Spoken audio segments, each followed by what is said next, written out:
Oke, bismillahirrahmanirrahim. Assalamualaikum warahmatullahi wabarakatuh. Ya, assalamualaikum warahmatullahi wabarakatuh. Wa ala alihi wa sahbihi wa sallam ajma'in amma ba'du. Rabbi ishrah li sadri wa yassir li amri wa hlul 'uqdatam min lisani yafqahu qawli. Pertama-tama adalah kita panjatkan puji syukur kehadiran Allah Subhanahu wa Ta'ala yang berkat rahmat hidayahnya kita bisa bersama-sama di sini dalam acara diseminasi budaya positif dari Bu Ati Barolah dan Bu Imam Siswati. Tanpa salam dan selawat kita haturkan kehadiran junjungan kita Nabi Agung Muhammad Sallallahu Alaihi Wasallam yang syafaatnya selalu kita nantikan dari sekarang hingga saat di akhir nanti.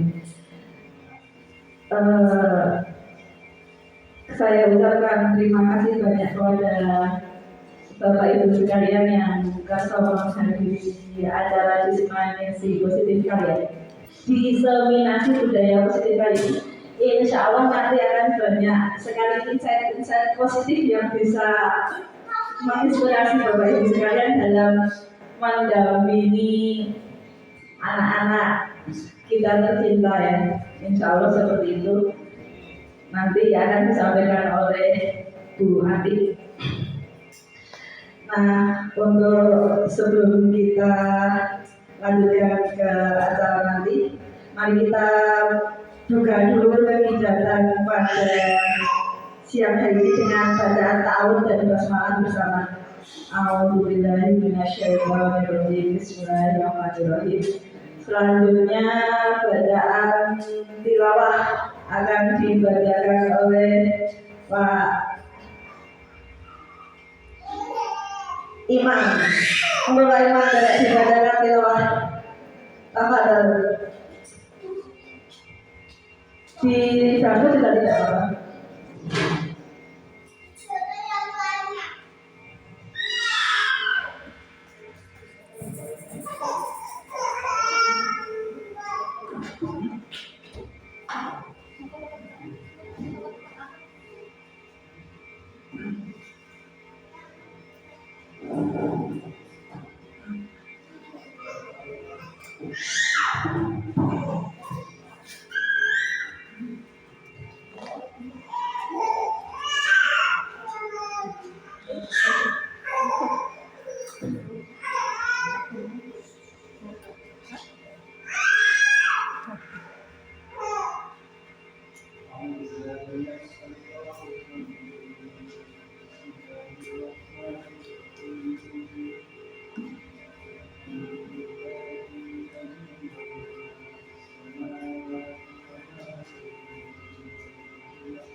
Sadaqallahul jazakallahu khairan Pak Ina. Mudah-mudahan dengan bacaan Al-Quran tadi dapat membawa kelancaran untuk kegiatan kita pada sore hari ini, juga dapat memberi syafaat pada kita Pak di Yaumul Mahsyar.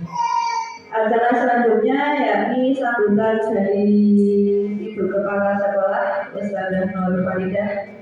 Monggo saya silakan.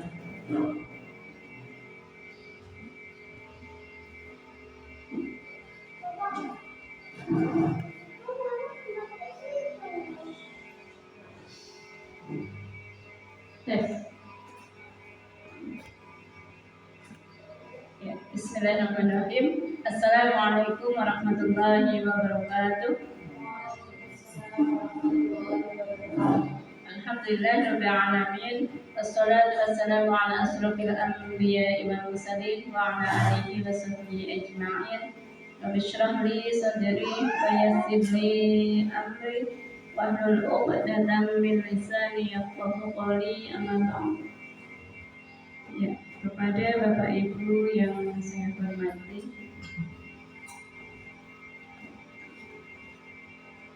marilah yang pertama dan utama kita panjatkan puja dan puji syukur kita kehadirat Allah Subhanahu wa taala yang mana telah memberikan banyak kenikmatan dan kesempatan hingga saat ini.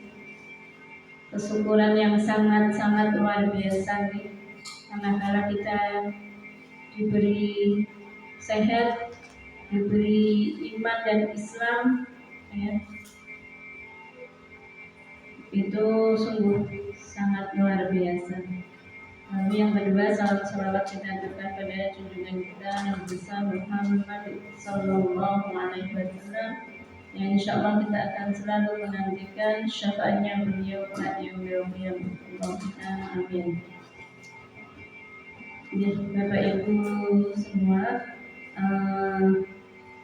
ini alhamdulillah kita diberi undangan oleh Bu Ati Baroroh dan Bu Ima Budi dalam rangka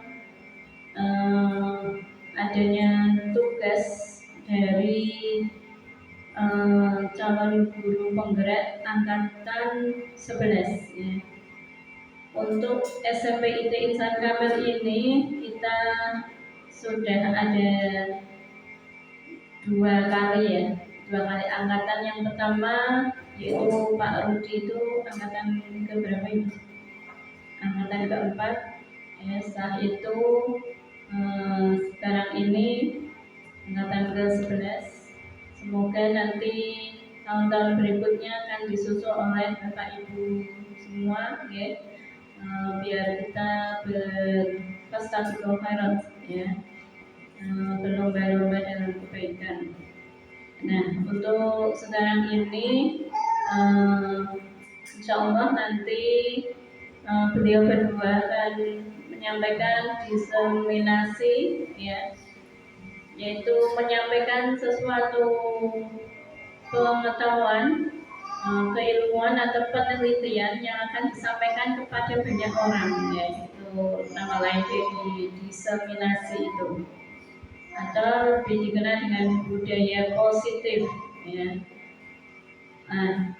Nanti insya Allah beliau berdua akan menyampaikan pada kita hal-hal yang baik yang akan kita tularkan pada anak-anak kita ya, bagaimana biar anak-anak itu biar senang ya dalam belajarnya, mungkin tidak ngantukan atau bosan gitu ya. Insya Allah nanti kita akan berbagi praktik baik itu dengan beliau berdua agar suasana KBM kita itu hidup gitu ya.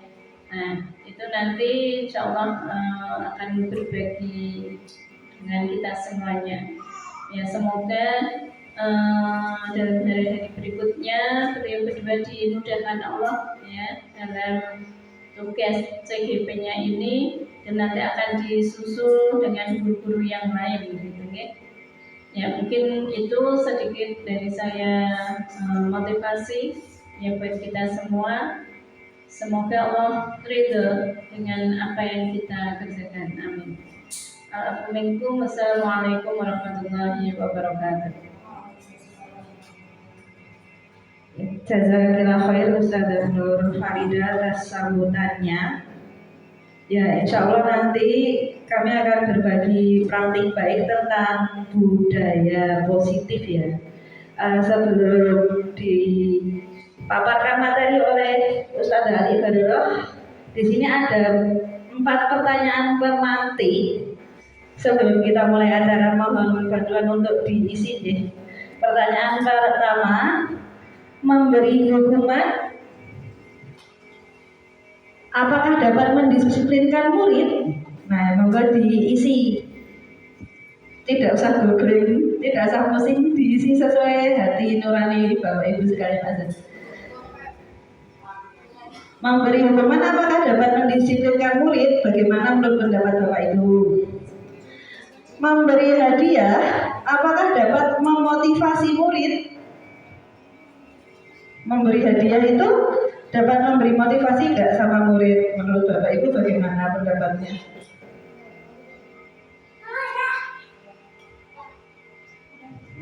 Kemudian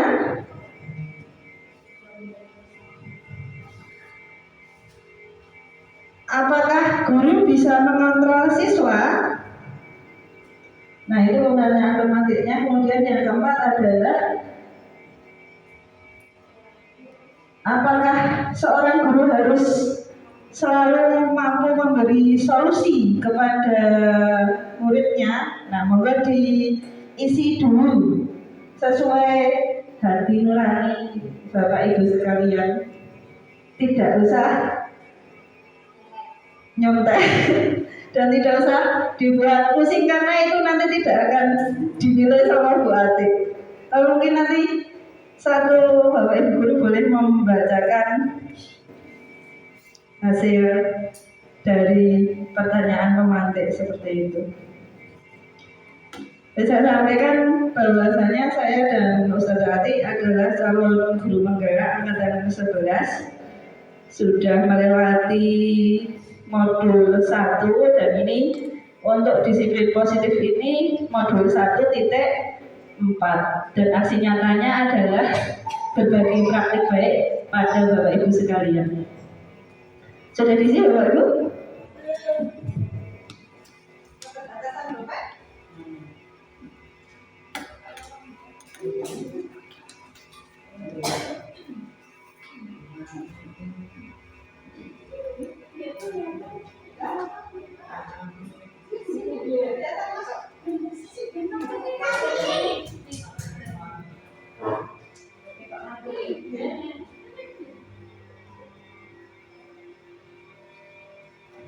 Ada yang membacakan?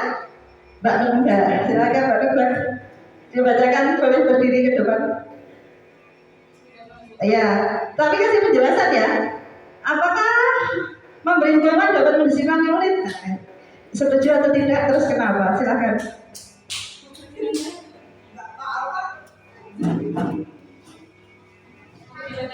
Ya. Mbak Nungga setuju atau tidak setuju? Untuk pertanyaan yang pertama, pemberian hukuman dapat mendisiplinkan siswa. Menurut saya setuju, karena dengan dihukum mereka dapat bisa disiplin. Jadi jika tidak ada hukuman atau peraturan, pasti mereka akan seenaknya sendiri. Terus yang kedua, pemberian hadiah dapat memotivasi murid. Itu juga saya setuju, karena dengan mereka ada hadiah, mereka bakal senang dan dapat semangat buat lebih baik. Guru bisa mengontrol siswa. Setuju, itu menurut saya setuju, karena kita sebagai guru harus bisa mengontrol siswanya. Jika sebagai guru tidak bisa mengontrol siswanya, bagaimana nanti siswanya akan nurut ke gurunya? Seorang guru harus mampu memberikan solusi bagi siswanya. Menurut saya setuju, karena jika nanti ada siswa yang punya masalah, kita harus bisa, sebagai guru harus bisa memberikan solusi atau atas permasalahannya yang sedang dihadapi oleh siswanya. Terima kasih Mbak Nura. Berarti guru harus kayak apa jadi ada solusi untuk setiap masalah ya. Iya. Ada lagi yang mungkin beda dengan pendapat Mbak Ketua, mungkin yang tidak setuju gitu lalu bagaimana? Ada nggak Bapak Ibu yang lain? Sama, oke. Bu Gina, nggak setuju beda ya? Beda sama yang Mbak Nuga. Ya boleh silakan. Dan berikan apa namanya tadi alasannya ya. Baik, terima kasih atas kesempatannya. Saya tidak setuju di bagian nomor 4, seorang guru harus mampu memberikan solusi bagi siswanya. Menurut saya sebagai guru itu tidak harus melulu menjadi solusi untuk siswanya, tetapi bisa dikaitkan kepada siswa-siswa yang lain. Karena tentu saja solusi itu tidak hanya dilakukan oleh satu orang saja, mungkin dari teman siswanya atau yang lainnya seperti itu. Terima kasih. Kalau yang atas Sama. ya, ada yang lagi yang lain yang beda? Oke, benar, Tamata. Ini guru BK kita harus beda ini. Beda dari nomor 1. Oke, ya silakan. Untuk item nomor 4 ya, seorang guru harus mampu memberikan solusi bagi siswanya. Guru itu tidak harus memberikan solusi. Solusi itu anak yang mencari sendiri. Bagaimana caranya saya harus bisa disiplin. Guru hanya bisa mengarahkan saja. Solusi itu nanti anak yang mencari sendiri. Terima kasih. Terima kasih Bumur. Tepuk tangan buat Bumur. Ya, kalau menurut Bumur, guru itu ya mengarahkan, tapi murid harus bisa memutuskan dan mencari solusi sendiri. Ada yang lain yang mau menyampaikan untuk pertanyaan Romante ini? Belum? Cukup ya? Insya Allah cukup. Selanjutnya akan dilanjutkan materi oleh Ustazah Ati Dulu. Tafadhol. Ya, terima kasih Bu. Kita saling kerjasama ya. Baik Bapak Ibu, hari ini tadi mendengar jawaban dari Bapak Ibu semuanya sangat luar biasa. Tidak ada jawaban yang benar ataupun salah, karena itu menurut pendapat masing-masing. Kita harus menghargai setiap pendapat orang lain. Baik, pada hari ini kita akan belajar topik kita hari ini yang pertama tentang disiplin positif dan nilai-nilai kebajikan universal. Apa itu nanti kita akan bahasnya. Kemudian ada teori motivasi, hukuman, penghargaan, dan restitusi. Kemudian ada keyakinan kelas, kebutuhan dasar manusia dan dunia berkualitas. Kemudian restitusi ada 5 posisi kontrol guru dan praktik segitiga restitusi.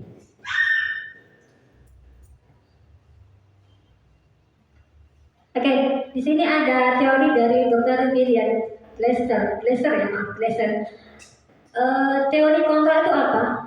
Di sini ada ilusi guru kontrol murid. Ya, guru itu mengontrol murid. Kemudian bahwa semua penguatan positif, efektif dan bermanfaat. Kemudian ilusi bahwa kritik dan membuat orang merasa bersalah dapat menguatkan karakter. Kemudian terakhir, ilusi bahwa orang dewasa memiliki hak untuk memaksa. Ini adalah teori kontrol. Kemudian, ya. Sebenarnya apa sih makna disiplin itu? Ya. Seseorang yang memiliki disiplin diri berarti mereka bisa bertanggung jawab terhadap apa yang dilakukannya, karena mereka mendasarkan tindakan mereka pada nilai-nilai kebajikan universal. Kita masih tahu ya apa itu kebajikan universal itu, seperti contohnya sopan santun, tata krama. Dalam hal ini Diajar mengatakan bahwa pertanggungjawaban itulah selalu menjadi sisihan hak atau kewajiban dari seseorang yang pegang kekuasaan atau pimpinan dalam umumnya. Adapun artinya tidak lain ialah orang tadi harus mempertanggungjawabkan dirinya serta tertibnya laku diri dari segala hak dan kewajiban. Ini menurut Ki Hajar Dewantoro.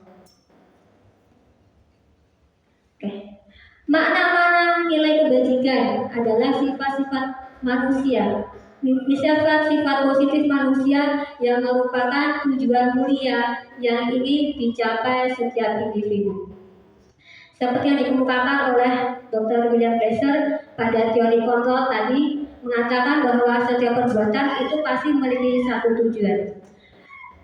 Dia memperlakukan bahwa dengan mengaitkan nilai-nilai kebajikan yang diyakini seseorang, maka motivasi intrinsiknya akan terbangun. Apa itu motivasi intrinsik, Bapak Ibu? Yaitu motivasi yang ada pada dirinya sendiri, gitu ya. Akan terbangun sehingga menggerakkan motivasi dari dalam untuk dapat mencapai tujuan mulia. Jadi harapannya itu ketika setiap siswa kita berperilaku itu muncul motivasi intrinsiknya. Jadi motivasi muncul pada dirinya sendiri tanpa adanya suatu hukuman atau tata tertib dari sekolah.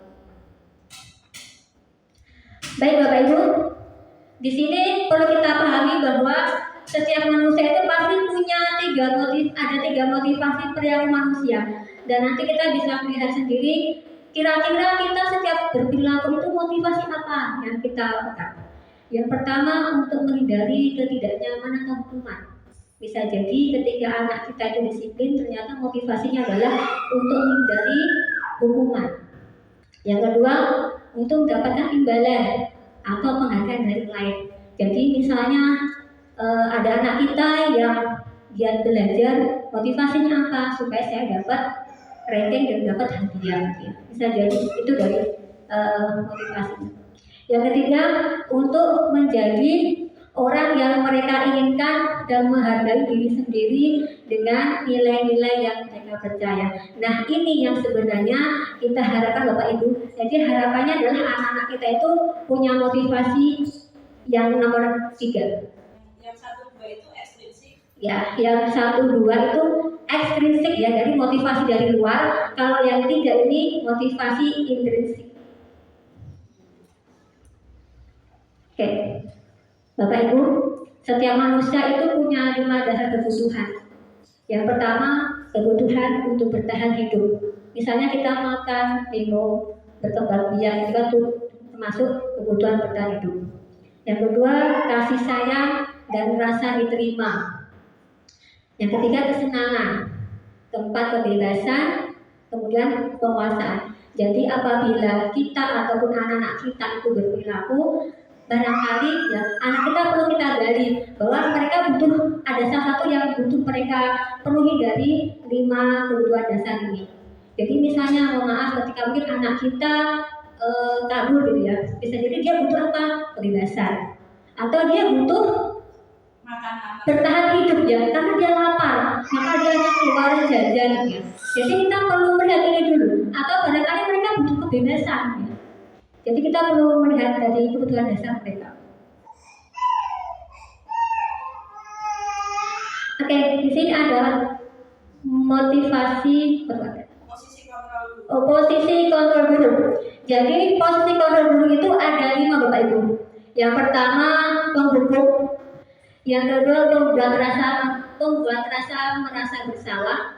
Kemudian teman, pemantau, dan manajer. Jadi kita saat ini ada pada posisi mana? Penghukumkah, pembuat rasa bersalah, teman, pemantau, atau manajer. Nah, kita akan bahas ya. Kalau penghukum itu mungkin kita bisa lihat ya, dia dulu menghadik, menunjuk, menyakiti, itu namanya penghukum.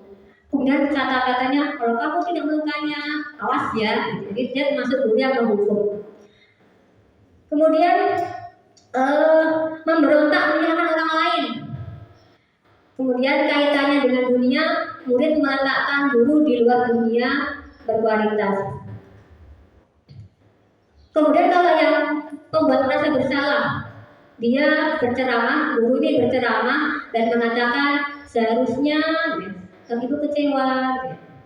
Kemudian kamu seharusnya kamu sudah tahu ibu lelah sekali. Ini membuat murid merasa bersalah. Kemudian kalau teman, teman itu kalau guru menjadi teman itu membuatkan alasan-alasan untuk muridnya. Ayolah lakukan demi ibu, gitu misalnya, kata-kata seperti itu. Kemudian masa kamu tidak mau? Ingat kita tidak pernah ingat tidak ibu pernah bantu. Kemudian ini nanti anak akan bersifat ketergantungan. Kemudian murid meletakkan guru sebagai orang yang sangat penting di dunia berkualitas. Kemudian kalau memantau, dia menghitung dan mengukur, ya. Jadi dia menghitung, gimana? Ingat peraturan di sekolah kita? Bagaimana mendampingi kelakuan kamu ini sesuai peraturan apa tidak? Apa peraturannya misalnya ya? Apa peraturan kita? Jadi yang kemudian manajer itu mengajukan pertanyaan-pertanyaan jadi harapannya itu kita sebagai guru kalau bisa ya sebagai manajer minimal pemantau, tidak sampai kepada penghukum gitu ya. Jadi kita ingin menciptakan lingkungan belajar yang well-being gitu ya, atau lingkungan yang menyenangkan bagi anak, maka tidak ada guru yang berperilaku sebagai penghukum. Oke, ini kami contohkan video ya tentang posisi kontrol guru.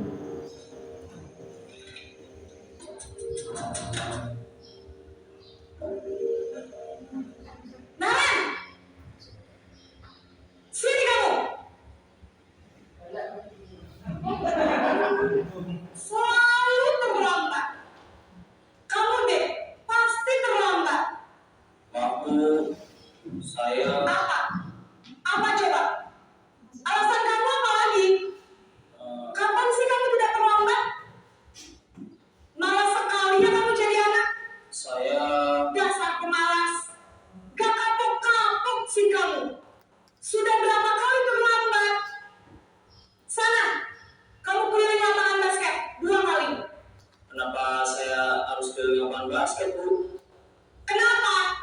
Kamu lawan ibu. Berani-beraninya jawab. Sudah terlambat, masih berani jawab pula. Sekarang, keliling lapangan basket 5 kali sekalian. Biar kapok. Cepat. Pergi sana ke lapangan basket.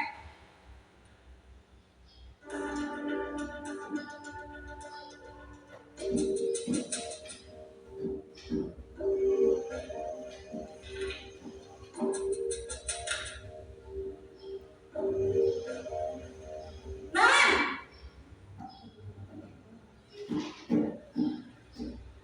Selamat pagi Bu.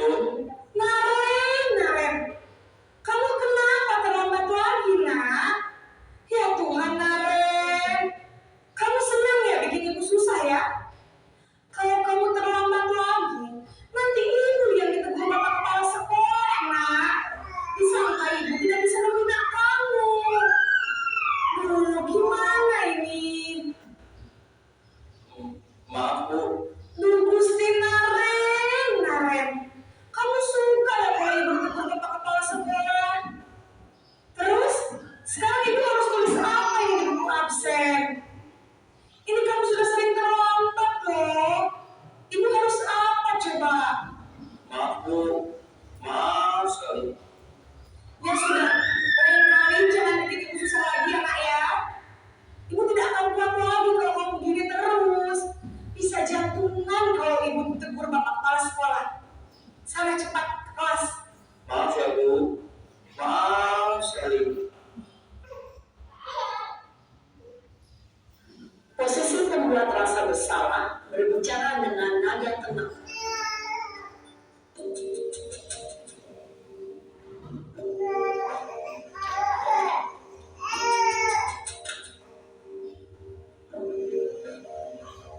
Naren!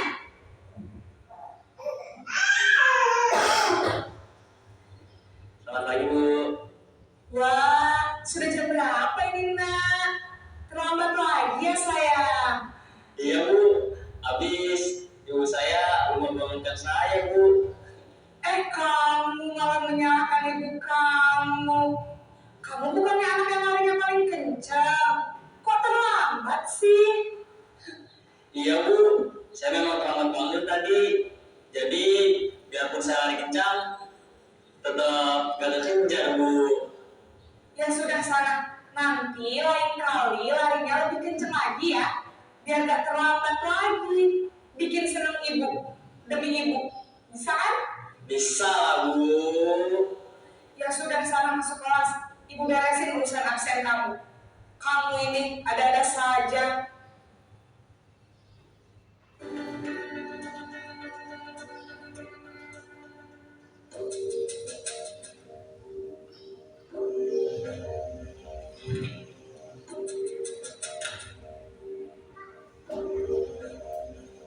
Naren,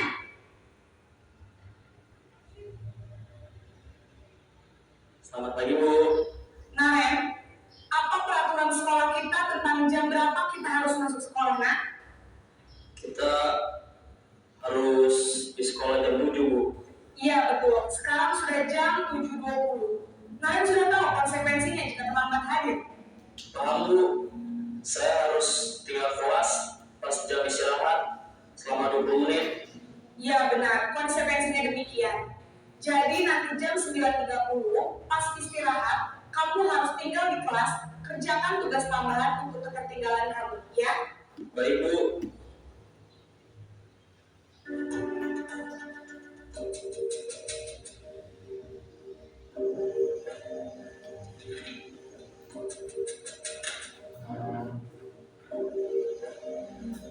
Naren,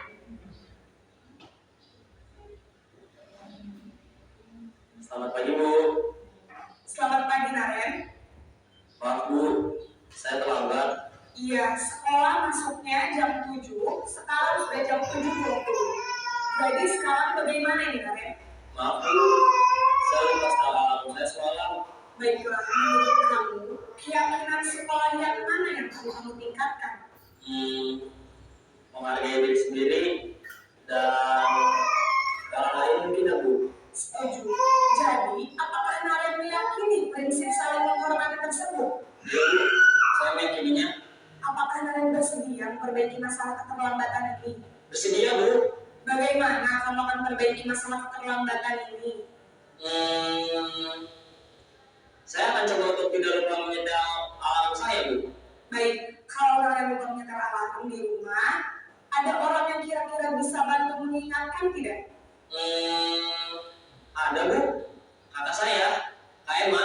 Ada lagi selain Kak Emma?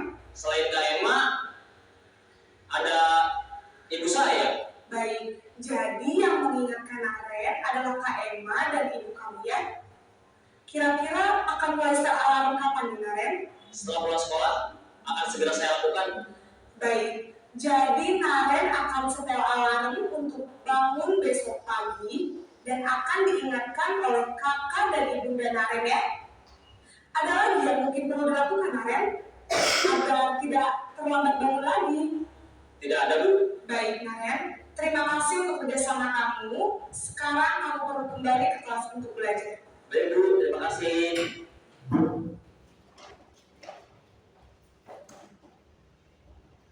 Ya, itu tadi Bapak Ibu sudah kita saksikan bersama-sama 5 posisi kontrol guru. Nah, kita nanti bisa melihat ya, ternyata saya selama ini berada di posisi mana? Menghukum, merasa bersalah, atau sebagai teman, pemantau, atau manajer gitu ya. Nanti aja kita tanya. Nah, kita akan bahas pertama itu posisi menghukum. Penghukum itu biasanya beliau atau yang menghukum itu menggunakan nada suara tinggi, gitu tadi ya. Bahasa tubuhnya melotot dan jari menunjuk-nunjuk menghardik. Ternyata tak tutup ya. Nek ra bocah tak jewer ya. Dan pakai stiker itu ya. Nah, ini ternyata bisa membuat dampak pada murid. Apa? Kemungkinan murid merasa marah dan pendendam atau dia bersifat agresif. Bisa jadi sesudah kembali duduk, murid tersebut akan mencoret-coret bukunya atau meja. Jadi dia sambil marah-marah nyoret-nyoret buku, meja. Lebih buruk lagi, sepulang sekolah, murid melihat motor atau mobil bapak ibu baru ya, dan akan menggores kendaraan dengan paku. Kita juga pernah melihat kasus ya, ada seorang murid yang membakar sekolahnya ya. Ini cerita di Semarang kalau nggak salah. membakar seorang karena dia merasa marah, karena dia sering dibully. Jadi ternyata menghukum itu mempunyai efek yang sangat luar biasa. Kemudian posisi pembuat rasa bersalah. Ini biasanya guru akan bersuara lebih lembut. Pembuat rasa bersalah akan menggunakan keheningan yang membuat orang lain merasa tidak nyaman, bersalah dan rendah diri. Nah, kemudian dampaknya apa? Murid akan merasa bersalah telah mengecewakan ibu atau bapak gurunya, akan merasa menjadi orang yang gagal dan tidak sanggup membahagiakan orang lain. Kemudian kalau posisi teman ini tidak menyakiti murid ya, namun akan tetap berupaya mengontrol murid melalui persuasi. Posisi teman pada guru bisa negatif atau positif. Positif di sini berupa hubungan baik yang terjalin antara guru dan murid. Kalau hal negatifnya, bila suatu saat guru tersebut tidak membantu, maka murid akan merasa kecewa pada gurunya. Maka di sini dampaknya adalah murid akan merasa senang dan akrab dengan guru. Ini termasuk dampak positif. Tapi ada sisi negatifnya, yaitu murid menjadi tergantung pada guru tersebut. Bila ada masalah, dia merasa bisa mengandalkan guru untuk membantu.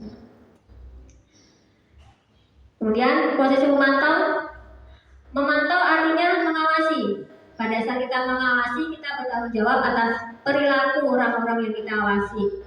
Posisi pemantau berdasarkan pada peraturan dan konsekuensi. Dampaknya, murid memahami konsekuensi yang harus dijalankan karena telah melanggar salah satu peraturan sekolah. Guru tidak menunjukkan suatu emosi yang berlebihan, menjadi marah atau membuat merasa bersalah.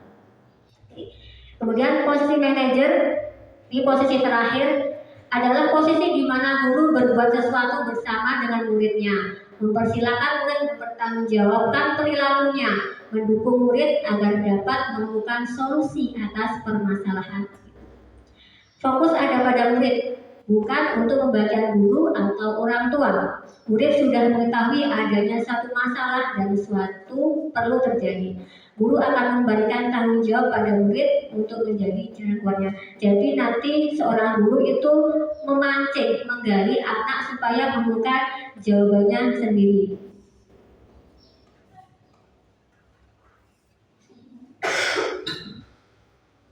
Keyakinan kelas? Oh ya, kemarin Bapak Ibu guru sudah membuat semua tentang keyakinan kelas ya. Untuk alhamdulillah sudah kita programkan masuk ke program literasi di awal tahun pelajaran ketika menghias kelas. Nah, ternyata untuk membuat keyakinan kelas itu ada tahapan-tahapannya. Di sini ada tahapannya nggak Bu? Ya, tahapannya ada sekitar 5 tahapan. Yang salah satunya ya selalu bersikap positif, menjadi diri yang baik, percaya menghormati orang lain, berkomitmen terhadap setiap tugas, senantiasa membantu. Nah, kayak ini contoh keyakinan kelas ya. Contoh keyakinan. Nah, nanti keyakinan kelas yang Bapak Ibu buat dengan anak-anak itu diusahakan untuk dijadikan kalimatnya menjadi kalimat positif. Misalnya dilarang mencoret-coret meja. Nah, itu bisa jadi menjadi kalimat positif. Misalnya menjaga sarana prasarana atau menjaga kebersihan sekolah dan sebagainya seperti itu. Kemudian dilarang terlambat, menghargai waktu, disiplin, datang tepat waktu seperti itu. Mungkin seperti itu nanti akan lebih, kalau ada waktu lenggang lagi akan lebih kita paparkan lagi di lain waktu. Gitu aja. Di sini ada kasus ya. Irfan kurang menguasai pelajaran matematika sehingga pada saat pelajaran tersebut berlangsung dia lebih banyak berdiam diri atau menggambar di buku pelajarannya. Nah, anak-anak kita banyak yang gitu ya, nggak suka pelajaran gambar terus. Pada saat guru matematikanya Pak Seno menanyakan pertanyaan, Irfan menjadi gugup dan tak sengaja menjatuhkan tasnya dari kursi, serta tiba-tiba menjadi gagap pada saat berupaya menjawab. Seluruh kelas pun tertawa melihat perilaku Irfan yang bicara tergagap dan terkejut tersebut. Pak Seno pada saat itu membiarkan teman-teman Irfan mentertawakan Irfan yang tergagap dan malu luar biasa. Dan malahan minta Irfan untuk maju ke depan dan berdiri di depan kelas sambil menunjuk hidungnya karena tidak bisa menjawab pertanyaan Pak Seno. Kelas makin gaduh dan anak-anak pun tertawa melihat Irfan di depan kelas memegang ujung hidungnya. Apakah Anda setuju dengan tindakan Pak Seno terhadap Irfan? Mengapa? Ya, bisa dijawab di hati masing-masing kita dulu ya. Kemudian, menurut Anda, tindakan Pak Seno terhadap Irfan adalah sebuah hukuman konsekuensi. Mengapa? Jadi tadi kan ada hukuman, ada konsekuensi. Kalau hukuman itu versi dari guru, kalau konsekuensi itu sudah ada peraturan seperti itu. Sebelumnya sudah ada ya? Enggak tak bacain tadi. Mana? Jadi ada dua ya. Belum mungkin lebih tahu ya. Ada hukuman dan konsekuensi. Hukuman bersifat tidak terencana atau tiba-tiba, misalkan anak nggak mau baca di program literasi langsung tak tutup, nah itu mungkin hukuman. Kalau konsekuensi mungkin udah ada peraturan yang disepakati bahwasanya upacara kita harus menggunakan seragam yang tertib. Kalau tidak tertib, tapi tertulis di peraturannya, tidak yang sakarepe ustaz-ustazah atau muslim-muslimah. Ya terserah saya mau menghukum apa seperti itu. Kalau konsekuensi sudah ada di peraturan dan sudah disepakati bersama. Pembuat aturannya pun dari beberapa pihak seperti itu. Nah, untuk kasus yang Pak Seno tadi, menurut Bapak Ibu, mana tadi? Kita tanyakan, boleh? Ya silakan Mbak Tih, mau tanyakan kepada siapa? Yang belum tadi siapa ya? Dede. Bu Zaidah mungkin bisa berpendapat. Menurut Anda apakah Anda setuju dengan tindakan Pak Seno terhadap Irfan? Setuju kenapa? Tidak kenapa? Apa aja ya?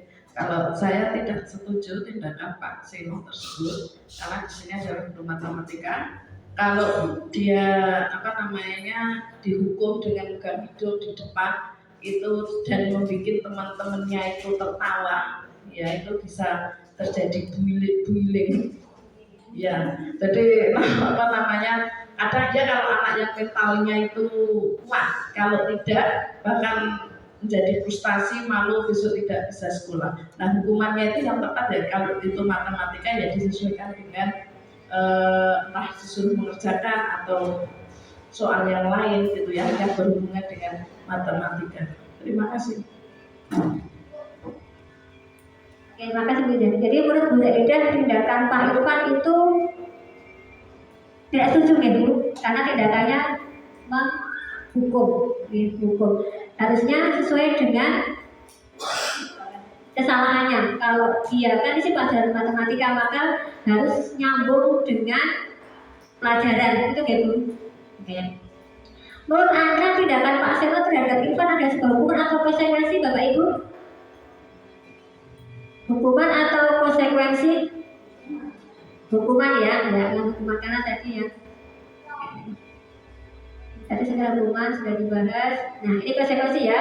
Sudah terencana atau sudah disepakati, sudah dibahas dan disetujui oleh murid dan guru. Ya. Nah, oke. Mari kita berlatih hukuman atau konsekuensi. Lari mengelilingi lapangan basket 2 kali. Ini hukuman atau konsekuensi? Hukuman? Oke. Membersihkan coretan yang dibuatnya di meja. Konsekuensi. Murid diminta untuk push up 15 kali karena terlambat. Oke. Menggantikan kertas tugas temannya yang sudah dicoret-coret. Pinter ya, kita tutup ya. Oke, kita cek coba jawaban Bapak Ibu. Oke. Ya, jadi yang pertama layak dan hukuman dan konsekuensi, ya hukuman dan konsekuensi. Berarti sudah pintar semuanya ya, sudah bisa membedakan mana hukuman dan mana konsekuensi. Oke.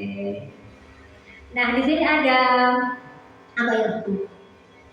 Bagaimana menempatkan pada posisi control manager. Tadi kan posisi guru yang terbaik itu sebenarnya dia bisa menempatkan dirinya pada posisi control manager. Nah, ketika beliau menempatkan dirinya pada posisi control manager, maka beliau bisa menggunakan segitiga restitusi dalam menangani setiap masalah anak. Nah, ini perlu pelatihan lebih lagi, belajar coaching. Nah mungkin kalau Bu Mur udah ada teori-teorinya dan prakteknya tentang coaching. Nah ini kalau kita guru yang umum ini harus banyak belajar tentang coaching gitu. Jadi supaya ketika anak melakukan kesalahan atau apa, kita tidak langsung menjudge dia, kamu salah, tak hukum, ayo gitu seperti itu. Cuman kita harus tahu, oh ada kebutuhan apa yang dia tidak terpenuhi, misalnya seperti itu. Kok anak-anak surat-suratan ada kebutuhan apa yang dia tidak terpenuhi? Kebutuhan kasih sayang mungkin seperti itu. Nah mungkin kita sebagai orang tuanya di sini kita harus memberikan kasih sayang yang lebih pada mereka. Kok anak kabur ke Pucung Sari beli di mana tuh? Angkringan. Ada kebutuhan apa? Kebutuhan bertahan hidup ternyata karena mereka kelaparan waktu malam. Nah seperti itu yang kita harus pahami. Tadi kan ada kebutuhan, kok anak kabur?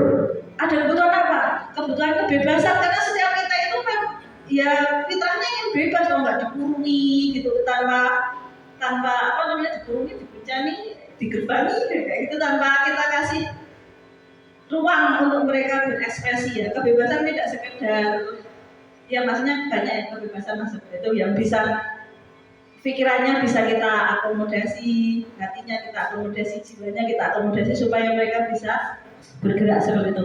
Nah, restitusi adalah proses menciptakan kondisi bagi murid untuk memperbaiki kesalahan mereka sehingga mereka bisa kembali pada kelompok mereka dengan karakter yang lebih kuat.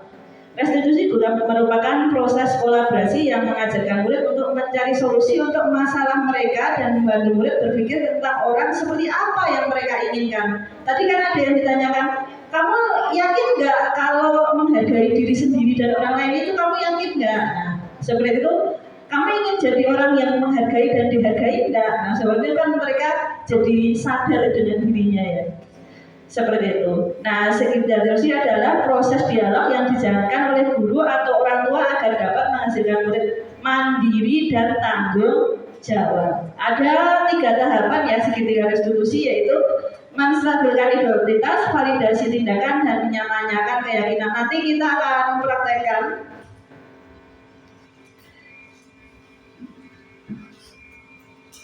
Nah, nanti kita akan praktekkan ya. Mungkin ke laptop saya buatin barter laptop. Nanti kita akan praktekkan bagaimana segitiga restitusi itu. Nanti Bapak Ibu akan berpasangan 2 ya. Ada kasus untuk belajar bagaimana segitiga restitusi. Saya juga belum bisa sih, cuman di sini ada gambaran tentang segitiga restitusi yang saya dan Bu Ati buat. Saya ya mohon maaf saya tidak bisa memastikan bahwa yang saya buat ini benar. Ada suara saya ini yang merdu yang utama malahan. Waduh, ini kepikiran ya Bu. Sebentar ya. Suara saya kok merdu sekali Bu Ati. Sebentar ya, maaf. Supaya itu tampil tapi tidak usah suara saya muncul. Oke. Dihilangkan suaranya dulu ya. Nanti kalau pas ada videonya kita tunjukkan suaranya. Nah, sebentar. Oke. Nah, tadi kan ada 3 tahapan Bapak Ibu. Tahapan pertama itu menstabilkan identitas. Nah, pada tahapan Bapak Ibu menstabilkan identitas, Bapak Ibu bisa bertanya pada murid, misalnya, kenapa kamu terlambat? Karena saya bangun kesiangan. Ya kadang-kala bangun kesiangan itu nggak apa-apa, itu manusiawi. Nah ini menstabilkan identitas. Tidak ada manusia yang sempurna yang bisa bangun jam 3 terus, misalnya seperti itu. Bapak Ibu guru juga pernah berbuat salah, tapi ini nggak akan bangun kesiangan ya. Kita pasti bisa menyelesaikan masalah ini. Misalnya anak bikin masalah apa, ayo kita selesaikan.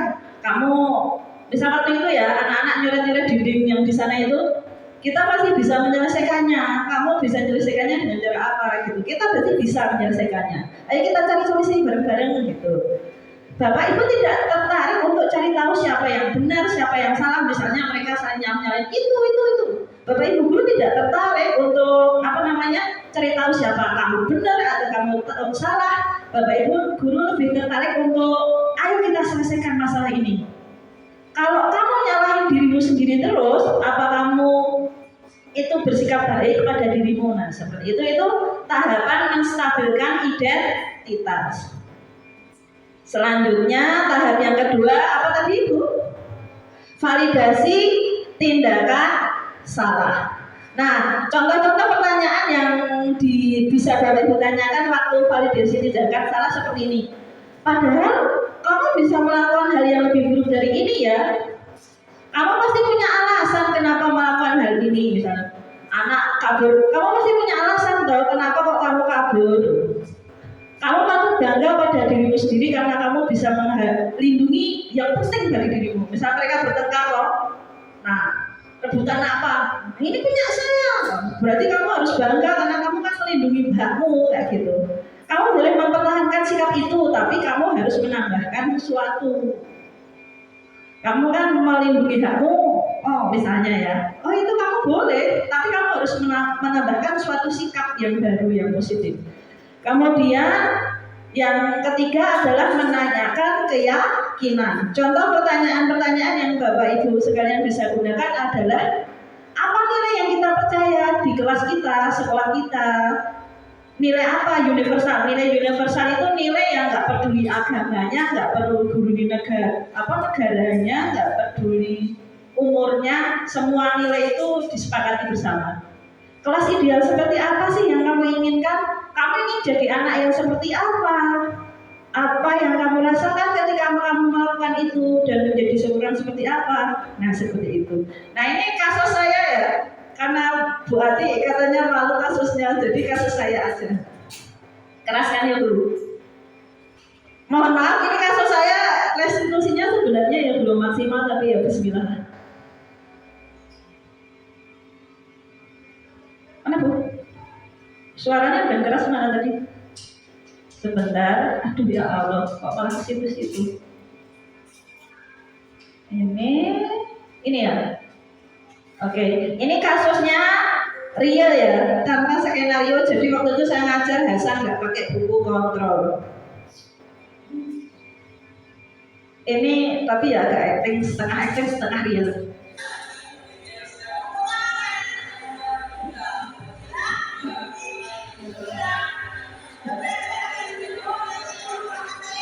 Gak langsung dijewer, nanti ketemu saya ya.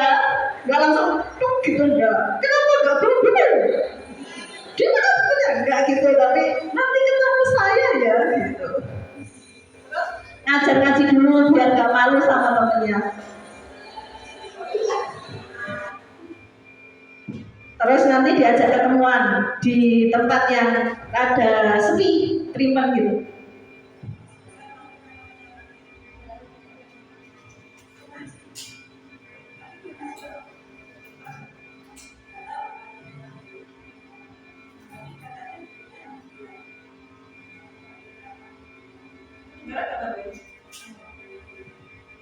Ya, jadi ceritanya ini Mas Hasan tak panggil, tahu kenapa saya panggil, tahu suruh ngaji. Kan tadi udah ngaji ya, katanya bukunya hilang kenapa? Hilang, nggak tahu tiba-tiba hilang. Kenapa hilang kira-kira? Mungkin digosok temennya, jadi dia kan nyalahin temennya yang gosok gitu. Terus, lah kamu simpennya di mana Mas Hasan? Saya simpan di masjid di dekat-dekat Al-Quran itu. Oh. Yo, itu menurut Mas Hasan itu salahnya temennya yang gosok. Iya. Terus ada nggak? Saya kan ingin membuka wacananya Mas Hasan. Ada nggak kira-kira dari Mas Hasan yang bisa diperbaiki? Apa itu semua salah temennya atau ada Mas Hasan yang kurang? Iya, saya ada yang kurang. Saya kurang teliti dan prepare dalam nyimpen buku kontrol saya. Berarti ada kurangnya Mas Hasan juga ya, gitu. Ya, saya akan tadi validasi yang pertama stabilkan identitas. Ya nggak apa-apa kita salah, ya nggak apa-apa. Kita kan manusia biasa, nggak sempurna. Yuk kita cari solusi sama-sama seperti itu. Yuk, menurut Mas Hasan, kalau bukunya hilang, apa yang harus Mas Hasan lakukan? Kita nggak usah ngasih solusi. Kamu beli sekarang, beli, gitu nggak usah. Mas Hasan, kamu bisa apa kalau bukumu hilang sekarang? Saya akan nyari terus. Oke, dicari ya. Kalau misalnya dicari nggak ketemu, apa yang akan kamu lakukan? Ya mau nggak mau saya beli. Tapi kalau beli kan keluar uang lagi kan, eman-eman, nggak gitu. Ya seperti itu ditanyain dan anaknya digugah untuk nyari solusi. Ya diusaha cari dulu ya, nanti kalau nggak ketemu baru beli. Kemudian selanjutnya pada menanyakan keyakinan, saya tanyain Mas Hasan. Mas Hasan, kira-kira dari diskusi kita itu Mas Hasan diajarkan supaya nyimpen barang beriman itu ngajarin Mas Hasan apa? Itu keyakinannya dia adalah ngajarin Mas Hasan tanggung jawab seperti itu supaya mengopeni barangnya lebih baik. Mungkin itu dari kasus saya sih. Ada 2 kasus tapi cukup 1 saja yang saya share. Ya terima kasih Bu Ati. Monggo kita lanjutkan untuk yang selanjutnya. Untuk selanjutnya Bapak Ibu, di sini ada kasus ya. Saya mungkin biar Bapak Ibu bisa, nanti di lapangan kayak apa sih kita belajar tentang segitiga restitusi. Bapak Ibu bisa praktek ya dengan teman-teman sepasang 2. Pasang-pasang mungkin Pak Ibu bisa cerita Ramadan ya. Nanti ada yang berperan jadi murid dan ada yang jadi guru juga, dan harapan banyak ada jadi guru dan ada yang jadi murid.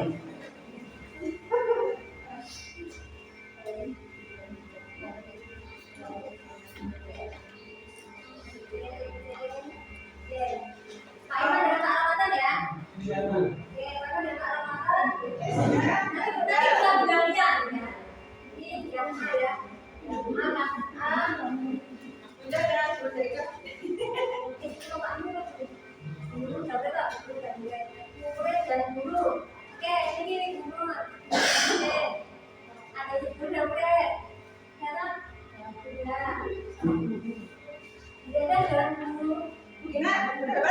dan guru. Bina dan Bumi. Bina berperan sebagai seorang murid. Bina dan Bumi sebagai guru. Di sini ada kamunya ya. Oleh. Jadi seorang guru bisa tanya dari tadinya.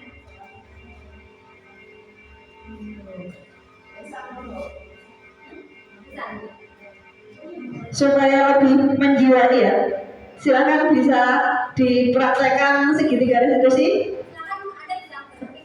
Ya, boleh mampir Pak Iman mendekat ke Pak Ramadan. Di situ ada kasusnya 3 ya, ABC ya. 1, 2, 3, 4, 5. Oke, di situ ada 3 kasus ABC. Ada yang jadi guru dan jadi murid. Bisa diterapkan praktek segitiga restitusi. Prakteknya adalah yang pertama bisa belajar tadi tentang menstabilkan identitas. Kemudian validasi tindakan salah. Kemudian segitiga restitusi. Nah ini salah satu contoh pertanyaannya ya. Jadi di buku ada contoh pertanyaan dari guru. Contoh pertanyaan sebab kita identitas adalah masalah itu manusia. Tidak ada manusia yang sempurna. Kita juga bermakhluk masalah. Kita pasti bisa menyelesaikan permasalahan. Ibu tidak tertarik untuk mencari tahu siapa yang benar, siapa yang salah. Ibu lebih tertarik untuk menyelesaikan masalahnya. Kalau kamu menyalahkan dirimu sendiri, terus menerus, apakah itu baik?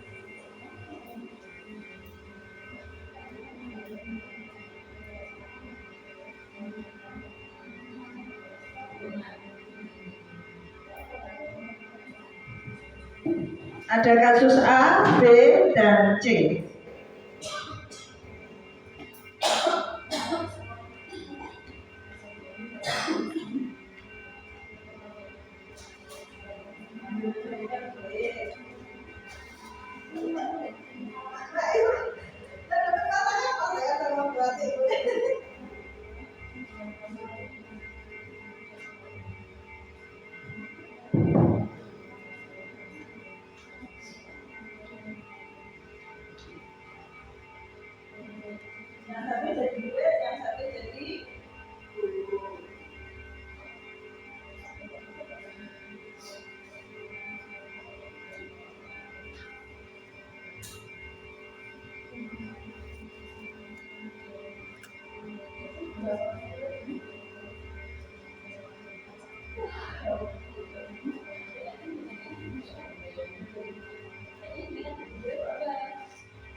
Mungkin ada yang mau praktik antara Bu Gina dan Bu Umi.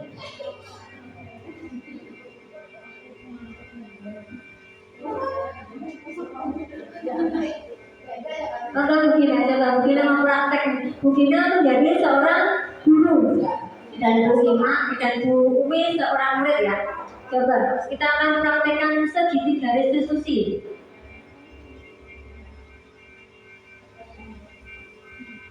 Ceritanya apa? Ya, ini dapat kasus seorang anak bernama Gita yang ketika pelajaran di dalam kelas itu sering izin ke toilet, dan itu tidak hanya dilakukan ke satu guru saja tapi ke beberapa guru. Nah, pada intinya si Gita itu setiap kali pelajaran selalu izin ke toilet, tapi nanti ketika sudah selesai, entah itu benar atau tidak, itu tidak kembali lagi ke dalam kelas seperti itu. Coba dipraktekkan ketika diskusinya mungkin ada bisa bertanya kepada Umi. Oh, ini sudah terjadi permasalahan. Iya, ini ada sebagai Gita, ada sebagai seorang guru. Ya, baik.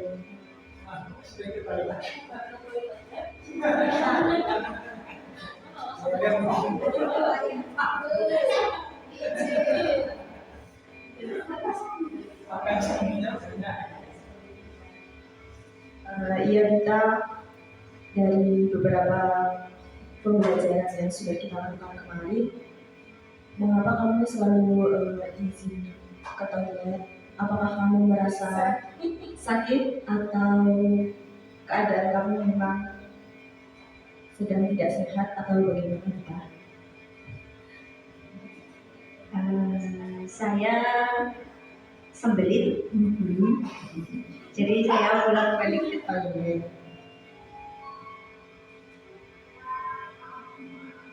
Iya, tapi saya mendapat laporan dari beberapa guru, kamu tidak hanya melakukan hal itu di pelajaran ini saja, Dita, tapi di pelajaran-pelajaran yang lain.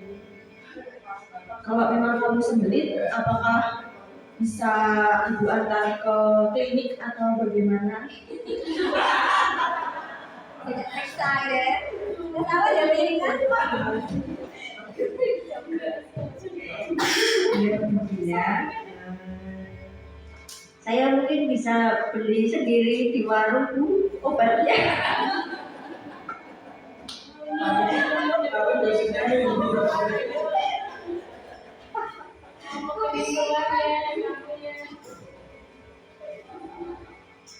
Benar tidak itu Dita?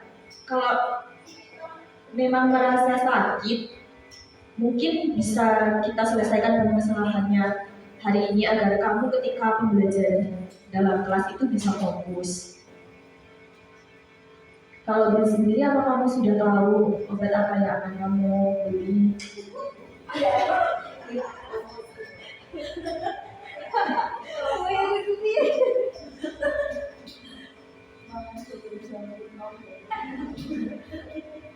Ya Bu, saya belum tahu obat apa yang mau saya beli. Mungkin nanti saya bisa tanya ke warung.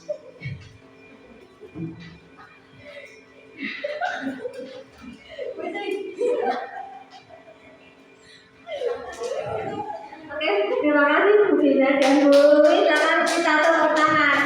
Oke, jadi Bapak Ibu, kita sama-sama mendidik anak di sini. Harapannya kita semuanya bisa mempraktekkan tadi ya, posisi kontrol guru, manajer atau minimal manajer, pemantau minimal pemantau, kalau bisa ya sebagai manajer, dan nanti yang akan kita praktekkan adalah segitiga restitusi. Jadi ketika anak kita dalam tanda kutip melakukan kesalahan, maka kita nanti menanganinya dengan praktek segitiga restitusi. Sadar Bapak Ibu? Sadar deh, jadi nggak kita langsung ngomong kamu salah, silakan balik ke lapangan, betul deh. Kita sama-sama belajar di sini bahwa bagaimana kita akan yang menemani dan mendampingi anak kita berproses, karena kita sendiri juga setiap orang pasti mempunyai salah. Oke, begitu ya Bapak Ibu yang dapat kami sampaikan pada siang hari ini. Terima kasih atas waktunya. Ada pertanyaan? Tidak ada, ya? Tidak ada. Kurang lebihnya mohon maaf. Terima kasih. Wassalamualaikum warahmatullahi wabarakatuh. Waalaikumsalam warahmatullahi wabarakatuh. Sebelum Bapak Komandan, kami minta tolong umpan balik. Umpan dibalik.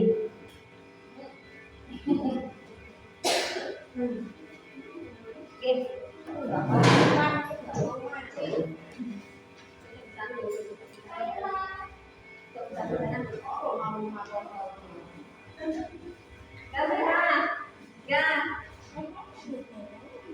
Ya, intinya setiap tindakan murid itu pasti ada alasannya, kebutuhan dia yang harus tervalidasi dan kita harus memahaminya gitu. Posisi kontrol tadi ada 5. Bapak Ibu biasanya sebagai penghubung, pembuat